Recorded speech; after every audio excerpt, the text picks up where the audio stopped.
Sir আপনি কখন এলেন?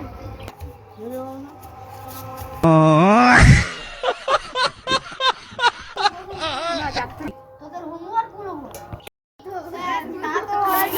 কেন হয়নি? স্যার আজ শিক্ষক দিবস, তার জন্য আমি শিক্ষকদের নিয়ে ভাবছিলাম, তার জন্য আজ আমাদের হোমওয়ার্ক গুলো হয়নি।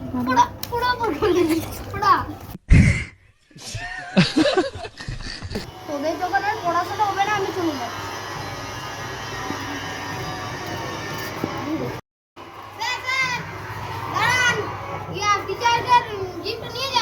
ও সেটা তো আগেই বলতে পারতিস, শুধু শুধু মার খালি। তা কি এনেছিস?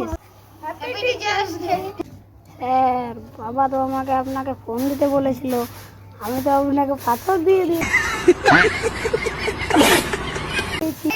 এই ভিডিওটা যদি আপনাদের ভালো লাগে, ভিডিওটিতে একটি লাইক করে দিবেন এবং আমাদের পাশে থাকতে চ্যানেলটিকে সাবস্ক্রাইব করুন।